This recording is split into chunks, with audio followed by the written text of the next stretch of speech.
of Canada's environmental record, I want everyone in this room to know 61% of electricity generated in our country comes from hydroelectricity.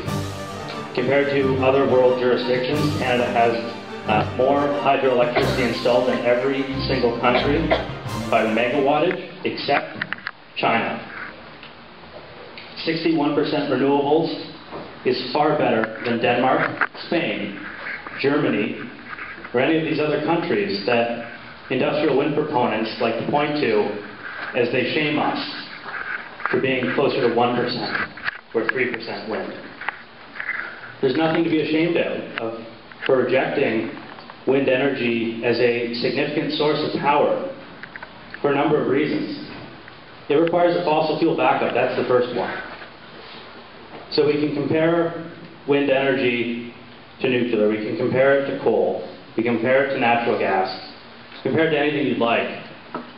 But you also have to acknowledge when you're building industrial wind turbines in the province of Ontario, you're building natural gas plants to back them up as well.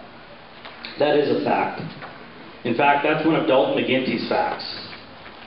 The Premier of Ontario's long-term energy plan calls for building a backup that is 70% of the wind we build, recognizing its unreliability. The other thing we should acknowledge about renewable energies is this is not, or wind energy specifically, this is not a 21st century challenge. This is a 19th century challenge. That's when people first started looking at electricity generated from wind energy. You know, wind was king for a long time. Certainly before we were generating electricity, we were generating mechanical power using windmills. And one of the really fascinating things about the history of windmills is what they did to grow a middle class. They're a great equalizer for those who didn't have access to streams that could have a hydro mill or a dam. And especially in places like England. When you get to 1850 in the United States, windmills were generating half of the mechanical electricity, or not electricity, energy being used. There were a lot of advantages to windmills before there was electricity. It all changed. Wind energy's half millennia dominance all changed when we moved into the Industrial Revolution. It didn't require government subsidies in the 1350s, 1450s, 1650s, 1750s, 1850s, because it survived on its own merits. It stopped doing that when society's needs changed. Society now demands energy on demand. We no longer live in a world where the choice is backbreaking manual labor or whatever form of other energy you can get to make it easier. No one is prepared to wait until energy is available for the lights to come on. It's just not how we live. So a smart meter. So it's a consequence of where we've gone as a society that's led us to a point where wind energy is not what it once was and doesn't fulfill the mandate its proponents say it does. Because Germany has Europe's largest supply of wind energy installed, and they are building 26 coal plants to back that up. 48% of power in Denmark comes from coal. Spain has majority of their power coming from fossil fuels, including coal. Canada's grid is far cleaner than those we're compared to and we're supposed to learn from. The deal requires us to buy 2,500 megawatts of power we don't need from Samsung at rate higher than the feed-in tariff program, which is already 3 to 5 times what the market is pricing electricity at. And in Ontario, we do have a market-based price for electricity. It's supply and demand. The way it works, if you're anybody but the renewable energy sector, you bid for the right to sell power into the grid. And so the idea is, if you really need to sell your power, if you're Bruce Power and you've got a reactor, they're very expensive to turn off. So you've got to come in really low to make sure all of your power is getting bought every day, because it's a lot cheaper to sell it at less money than it is to try and have to turn it off because you can't put it into the grid. We stop buying power when we don't need power. That makes sense. It's supply and demand. Unless you're the renewable sector. They're not subject to the laws of supply and demand. They're not subject to commodity pricing either. So an industrial wind developer is guaranteed 13.5 cents a megawatt, or a kilowatt, for power being sold into the grid. And they're guaranteed there will be a buyer for that electricity even when it's not needed. It doesn't make any sense, and it's costing us money. What's happening is typically 20% of power on the grid is extra. And we have that extra power to make sure fluctuation won't result in brownouts and blackouts. With all the renewables we're putting on the grid and the requirement to buy them when they're there, not just when they're needed, it's even worse for us because now we have excess power we've got to get rid of. And in May, we had 4 weekends in a row. And these are based on the independent electricity system operator, the people who run the grid, their numbers. We had 4 weekends in a row where we paid neighboring jurisdictions, mostly American states, to take our electricity from us. So imagine this. We give the wind industry their 13.5 cents to buy their power, but we don't need it. So then we call up Ohio or Michigan and ask them if they could use it. And they take our power. And then we pay them for the privilege of giving them power we bought. The analogy for the real world would be going to the grocery store, filling up your cart with everything you need, going to the cashier, and having them give you money to take all of that stuff out of the store. This is the green economy. This is what we're talking about in Ontario. So why don't we talk about some of the concerns with wind power? I think I've set the stage for the economics and the reality check. There's a number of concerns, namely building wind turbines far too close to homes is a big one. Our setbacks are 550 meters in the province of Ontario. Ladies and gentlemen, that is criminally close. We know that. The government of Ontario knows that. They're suppressing health complaints. Amaranth and Melanchthon is one project in Ontario that's resulted in more than 200 health complaints that the government of Ontario has ignored. When Dr. Arlene King put together her literature review, she may have read a number of peer-reviewed studies, but forgot to do any real medicine with people in Ontario who are reporting adverse health effects. You've got the companies there, which are oil and gas companies. TransAlta is a gigantic coal company. That's the renewable energy sector in Ontario.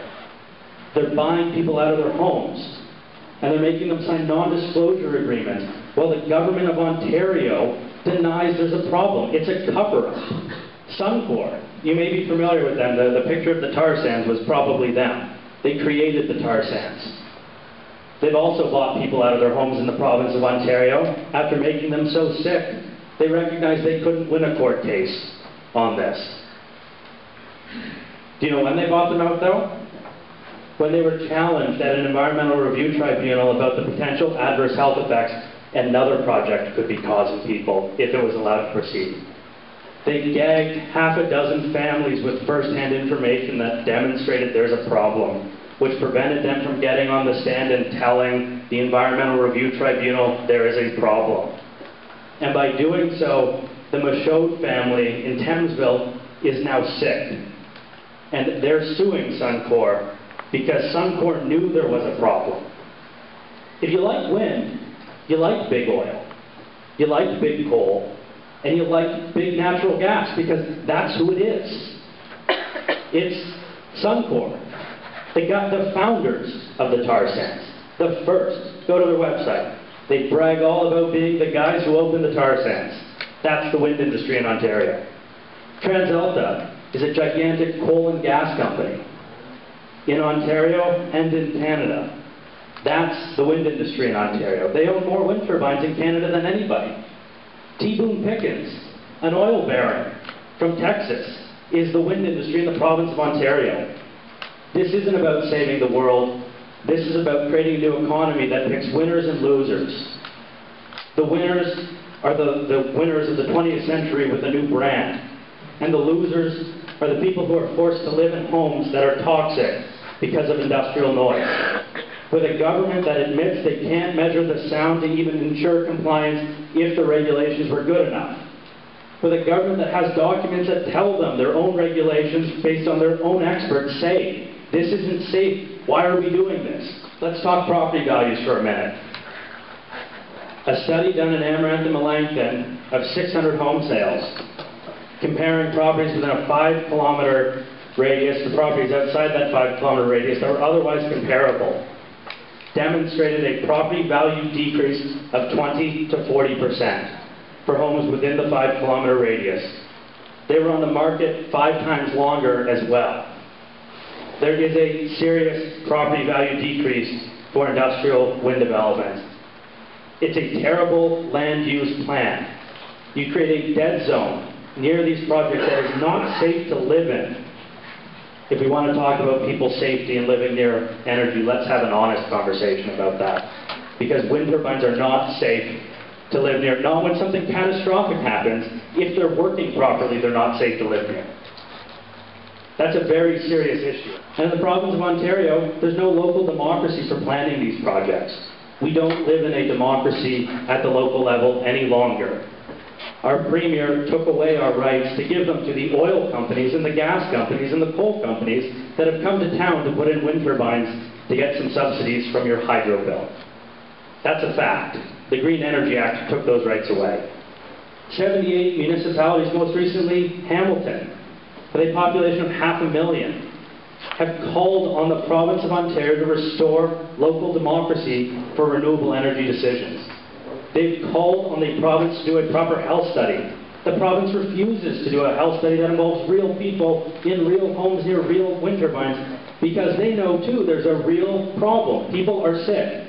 We're past debating this. It's one of these things where when you look at it, you have to wonder how anyone can say this is the future. It's unreliable, it's expensive, it causes harm that the industry and government refuse to study, and we're forced to take these projects and pay for them. What other aspect of the economy are you forced to participate in? What other product are you forced to buy? I don't know about you, but I like my democratic rights more than I like the bottom line of Suncor, TransAlta, Samsung, or any of these other guys. And I think before we can even look at whether wind is good, bad, or ugly, we need to look at the process. Because until we have local democracy restored, until these guys agree to a real health study that involves real people living near real wind turbines, until we get rid of these economic subsidies and let the market decide what the value of a kilowatt of electricity is worth. Get rid of all subsidies. You're not going to find me defending subsidies for oil, gas, coal, nuclear, anybody. Let the market decide the cost of electricity. Because you know what happens when the market has decided the cost of electricity? Wind has lost. Wind energy was first generated in 1887. Hydroelectricity was 1881. Hydro used to be that new form of renewable energy, and wind was king. Hydro beat wind because hydro works and wind doesn't. When Niagara Falls opened in 1893, they're producing 75 megawatts of power there. And Lord Kelvin, who was the Queen's representative on the project, said, wind's going to be the future. We've tapped this place.